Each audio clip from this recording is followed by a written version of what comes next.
बहुत बहुत बढ़िया।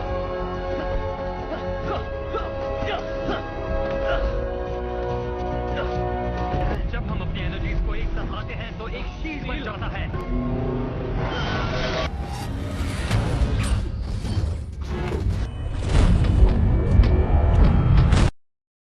मूवी शुरू होते ही मैक्स अपनी छत पर बैठकर अपना ड्राइंग कंप्लीट कर रहा है और उसकी माँ उसे नीचे बुलाती है अपना शिफ्टिंग का काम खत्म करने के लिए। और उन दोनों की बातचीत से पता लगता है कि वो लोग पहले यहाँ पर रहते थे और जब मैक्स 8 महीने का था तब वो लोग इस जगह को छोड़ के चले गए और मैक्स के पिता भी इसी शहर में एक हादसे के दौरान मारे गए और अब वो लोग दोबारा से वापस आए हैं यहाँ पर रहने के लिए।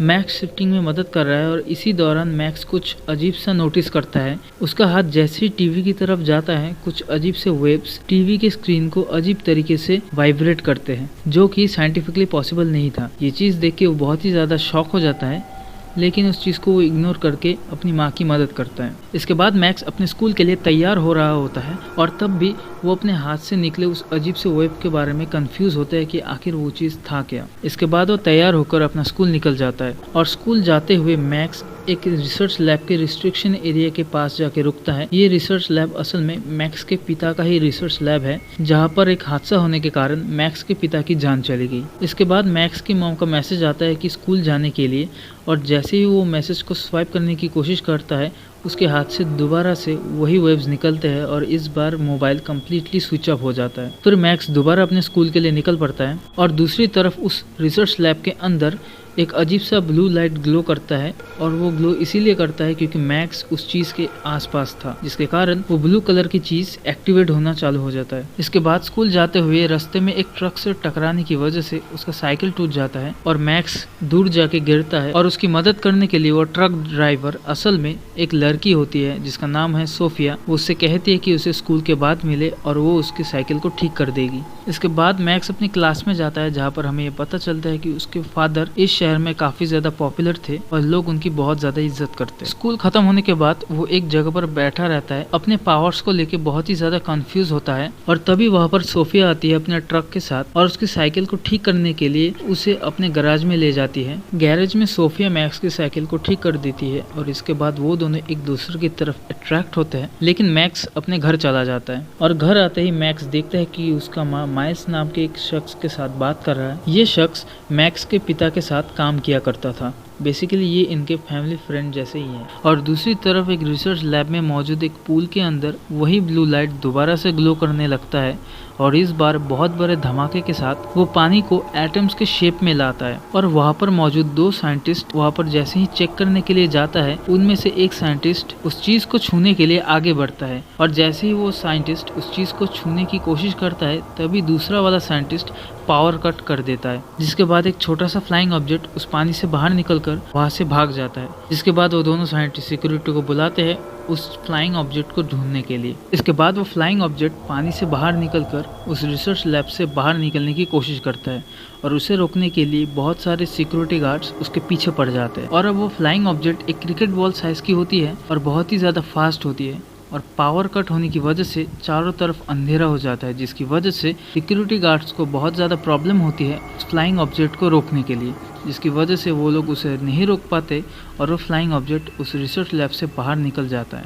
और दूसरी तरफ मैक्स के घर में सभी लोग लंच कर रहे होते हैं और लंच के दौरान वो लोग आपस में बहुत सारे बातें करते हैं, जैसे कि माइल्स कहता है कि वो और मैक्स के फादर किस तरीके का काम करते हैं, मैक्स के फादर का गोल क्या था, ये सब।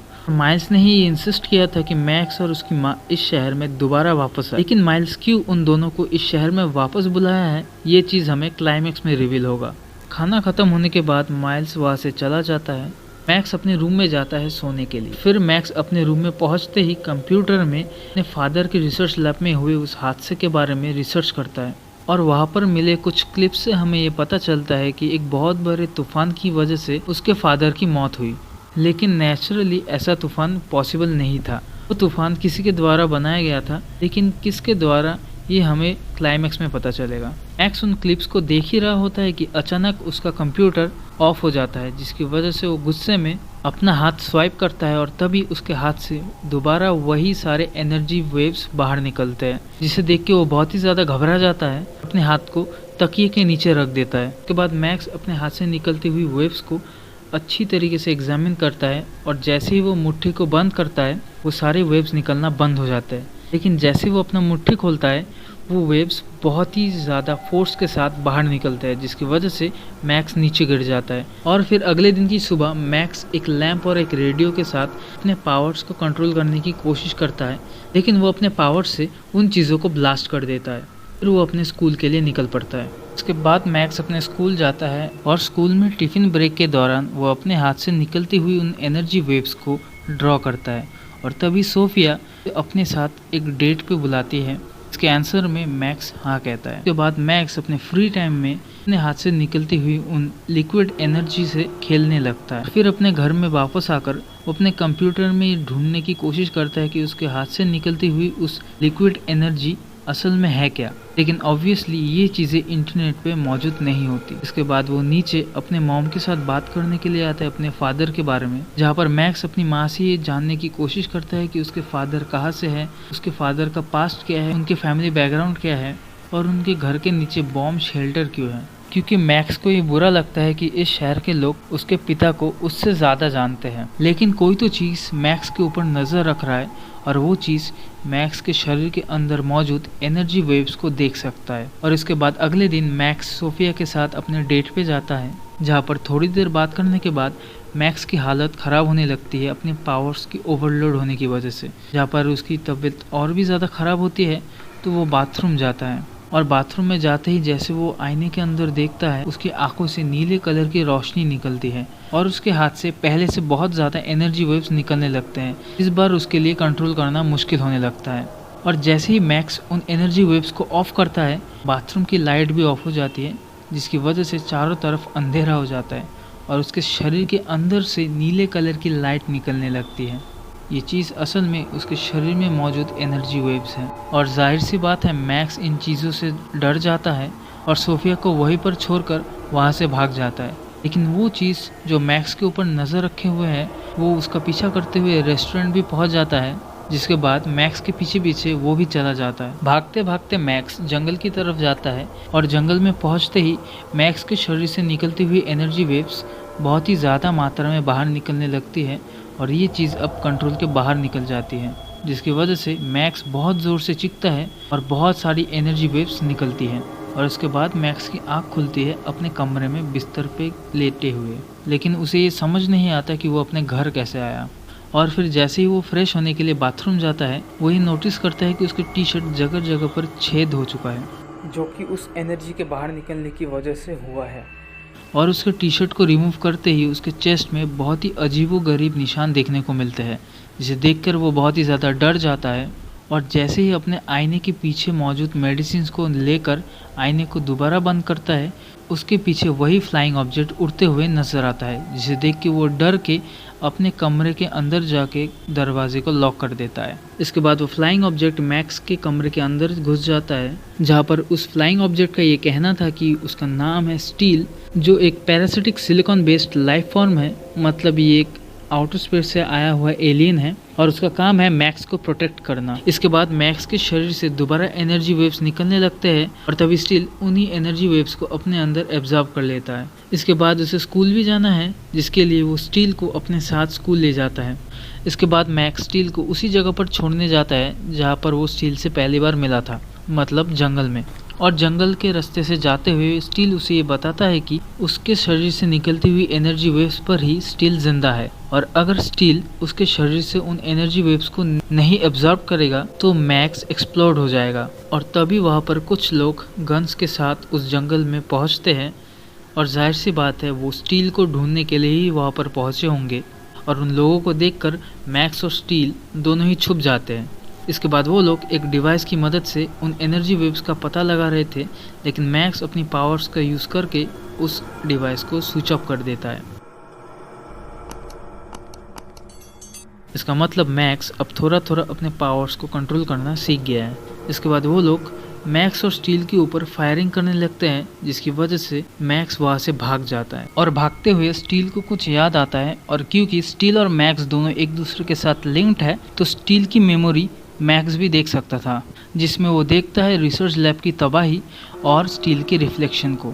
इसके बाद स्टील से पूछने पर भी स्टील कुछ भी नहीं बता पाता क्योंकि स्टील को भी ज़्यादा कुछ याद नहीं। इसके बाद वही लोग दोबारा उनके पीछे पड़ जाते हैं, जिसकी वजह से मैक्स स्टील को अपने साथ अपने स्कूल लेकर जाता है। मैक्स का क्लास ख़त्म होने के बाद ही उसकी मुलाकात सोफिया से होती है, जो मैक्स से फिर से मिलने के लिए कहती है। लेकिन क्योंकि मैक्स स्टील को अपने बैग के अंदर छुपा के लाया था और स्टील बैग के अंदर बहुत ही ज़्यादा हलचल कर रहा था, इसीलिए वो वहाँ से भाग जाता है। इसके बाद वो लोग एक मैदान में जाकर बैठते हैं और इन सिचुएशन से कैसे डील किया जाए इसके बारे में वो लोग सोचते हैं। और उसी वक्त मैक्स के बैग से एक ड्राइंग निकल कर आती है और उसने ड्रॉ किया था अपने ही फादर का रिसर्च लैब एंटेक, जिसे देखकर स्टील कुछ कहता है कि उन लोगों को मारने के लिए अल्ट्रालिंक्स आएंगे। अल्ट्रालिंक्स एक तरीके का एलियन होता है।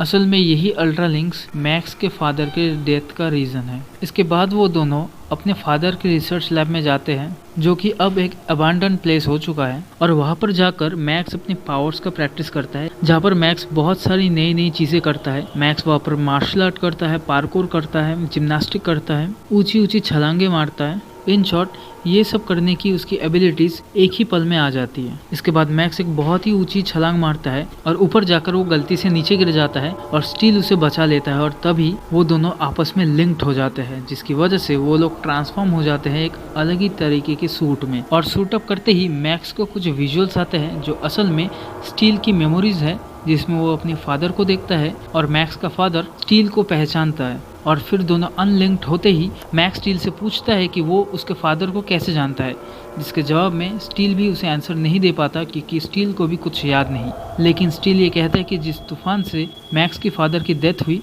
वो असल में एक अल्ट्रालिंक था। इसके बाद हमें अगले दिन का सीन दिखाया जाता है, जहाँ पर मैक्स और स्टील घर में होते हैं और मैक्स अपनी माँ को सब कुछ बताने ही वाला होता है, लेकिन उसकी माँ घर पे नहीं होती। तब वो अपने फ्रिज में एंटेक का साइन देखता है और फैसला करता है कि वो एंटेक जाकर माइल्स से इस सब के बारे में बात करेगा, क्योंकि माइल्स उसके फादर के मौत के समय उसके साथ थे। तो वो स्टील को लेकर निकल पड़ता है, लेकिन रास्ते में उन दोनों को वही लोग दोबारा मिल जाते हैं जो उन लोगों का पीछा कर रहे हैं। और फिर मैक्स उन लोगों को किसी तरीके से चकमा देते हुए दोबारा सोफिया के ट्रक के सामने आ जाता है, जहाँ पर एंटेक उसके शहर से 20 माइल दूर होने की वजह से वो सोफिया से लिफ्ट लेता है। और फिर इसी एंटेक की लॉन्ग ड्राइव जर्नी में वो दोनों आपस में बात करते हैं और एक दूसरे के साथ कनेक्टेड होने की कोशिश करते हैं, जहाँ पर वो दोनों काफ़ी हद तक एक दूसरे के साथ कनेक्ट होते हैं। फिर वो लोग एंटेक पहुँचते हैं माइल्स से मिलने के लिए, जहाँ पर माइल्स मैक्स के फादर के काम को आगे बढ़ाने की कोशिश कर रहे हैं और मैक्स माइल्स से अकेले में बात करता है। असल में मैक्स जानना चाहता है कि उस रात उसके फादर के डेथ के समय असल में हुआ क्या था,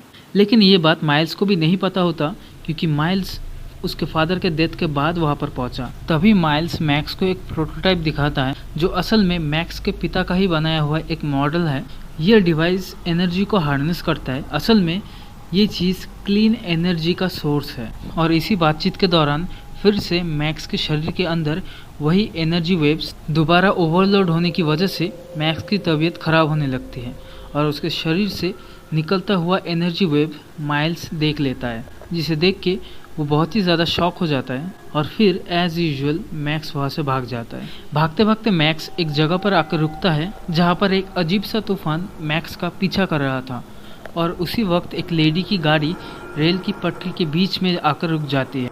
मैक्स उसकी मदद करने के लिए जाता है और अपने पावर से उस गाड़ी को स्टार्ट कर देता है। इसके बाद वो तूफान मैक्स को अपनी तरफ खींचता है और मैक्स को अपने अंदर निगलने ही वाला होता है कि उसी वक्त स्टील वहाँ पर आ जाता है और दोनों एक साथ मिलकर सूट अप कर लेते हैं। और इस बार मैक्स अपने सूट को अच्छी तरीके से यूज़ करके उस तूफान को ख़त्म कर देता है, जो असल में एक अल्ट्रालिंक है। तूफान को ख़त्म करने के बाद जब मैक्स अल्ट्रालिंक की तरफ आगे बढ़ता है तब वो अल्ट्रालिंक बिल्कुल स्टील की तरह दिखता है, मतलब स्टील अल्ट्रालिंक्स में से ही है। और फिर दोबारा मैक्स को विजुअल्स आते हैं और इस बार का विजुअल देखे लगता है कि स्टील ने ही मैक्स के पिता की जान ली, लेकिन असल में स्टील मैक्स को ये बताता है कि स्टील और मैक्स के पिता असल में मैक्स के पिता के शरीर के अंदर मौजूद एनर्जी को यूज़ करके अल्ट्रालिंक्स के खिलाफ यूज़ कर रहे थे।